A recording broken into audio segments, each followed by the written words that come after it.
Patrick, you mentioned the many decisions that Nick Dunlap has ahead of him. Let's lay some of these out. I guess option one, go back to Tuscaloosa, play your junior and maybe senior year of golf and play the events that you were already qualified as an amateur. I assume he could play his PGA Tour schedule as an amateur if he wants. He just is not going to receive the money. Yeah. It's I think Mark was talking about it in the group chat a little bit, how much money might be in Nick Dunlap's NIL account right now. Some of those car dealerships in Tuscaloosa, I'm sure he was talking about how he was driving around a BMW courtesy car this week. There might be one in his driveway when he gets back to his college apartment with, I'm sure he lives with like 3 guys in just like a borderline frat house. It's it's a tough decision because you see these guys come out and win like a Ludwig, but you also see them stick around for a long time and develop themselves both mentally, not only their games, but that mental fortitude that he showed today. And you see guys like Gordon Sargent, who's presumably going to come out later this year. And I think there's something to sticking around a high level program like Alabama and kind of getting more, I don't know, wits about you. But at the same time, the best practice is playing on the PGA Tour. And you are 20 years old. You're a great golfer. You've proven it. You're the only other golfer outside of Tiger Woods to win the U.S. Amateur and the U.S. Junior. You're the first one in 33 years to win as an amateur, the youngest since 1910 to do so. So I think you have to go. And just given 2 years and what you have, you're in all the signature events. You can start 2025 with a Mai Tai in hand. Hopefully he'll be 21 by then. I don't know if he is there at Kapalua. So I think you have to go and see how good you are. Clearly you are very good. Yeah. Okay. Well, you're absolutely right. 2 anecdotes here. First off, as far as I know, Coach Saban owns a few Mercedes dealerships. And Coach Saban being on the broadcast today, getting although he lives down in Jupiter, Florida now, I understand. I'm sure he's made some calls to some boosters already, and big money flies around that place. You know that. So the NIL deal or the pot for him is going to just grow exponentially.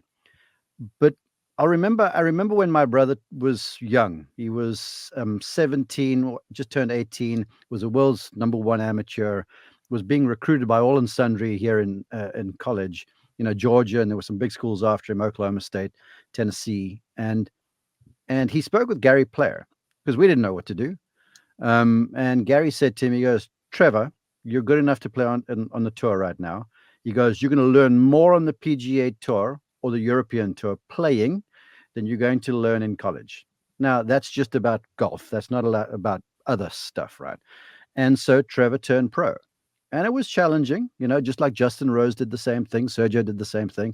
And you're young and you're kind of learning the ropes. But these were kids that had 7 starts, invitations. And there was that pressure on it to go, yo, you got to earn your keep now so you can skirt tour school. In the end, Trevor didn't. He went to both tour schools. He was flying back and forth and got his European tour card. So initially I was like, no, he'll stay in college. There'll be lots of money stored up for him. He can play some golf, have some fun. But then after watching this today, when I heard him say afterwards, when he was asked about the experience walking down the 18th, and he said, I kept on saying to Sam Burns, this is incredible. This is the best. And then he used terms like, this is just a level above. This is pressure I've never experienced. I'm like, this boy's going. The only place he gets to go right now with his game is higher. And you only really find out who you are as a player when you take that next step into the deep end. So whereas I was like, he's going to college, I think I'm with you. I think he turns pretty soon. No offense, Greg. The facilities at Alabama are great. That level of college golf is awesome. That level of amateur golf is awesome, but this is like flying first class and trying to go back to coach. It is very tough to do. You're a winner on the PGA Tour. Hey, this is easy. I get to play in everything. Let's go. More of this. What are you going to do? Go back and carry your own bag at tournaments? No, driving the sprinter van, right? You're not doing that. This is what you're doing if you're Nick Dunlap. You're getting rid of the A designation. You're turning pro. If he hasn't already, I haven't seen any updates. You're going to play Torrey Pines and the Farmers. You're going to Pebble Beach. You're going to play a designated event there. You're going to go play the WM Phoenix Open in front of all that crowd. Another designated event at the Genesis. And then when it comes time to Mexico, you're either going to take a trip south of the border if you have a passport, or you're going to, when they go to Mexico, if you don't have a passport, you go back to Alabama, clean out the dorm room or the apartment, and then you meet the boys back in Palm Beach for PGA National. If you do have a passport, maybe you go to Mexico and then you clean out the dorm room while they're in Palm Beach, and then you get right back to another designated event. I mean, this experience you cannot replace it.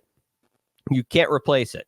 The hard thing when Akshay Bhatia first comes out, you're comparing mini tours, Korn Ferry Tour, events like that, developmental tours to college.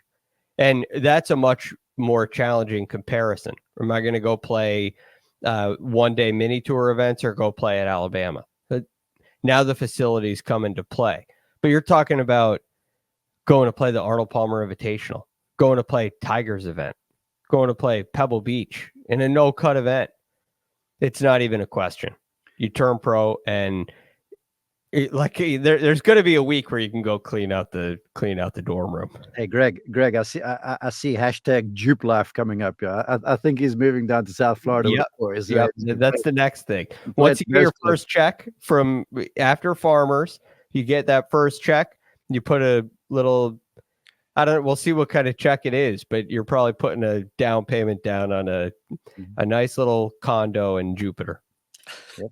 Well, Patrick, the good news is that he will be 21 just before Maui next year, because he will turn 21 on December 23rd of this year. He just turned 20, which is very, very sick. Congratulations, Nick Dunlap. We will not be hearing the end of you. I'm sure we'll be talking about you quite a bit moving forward.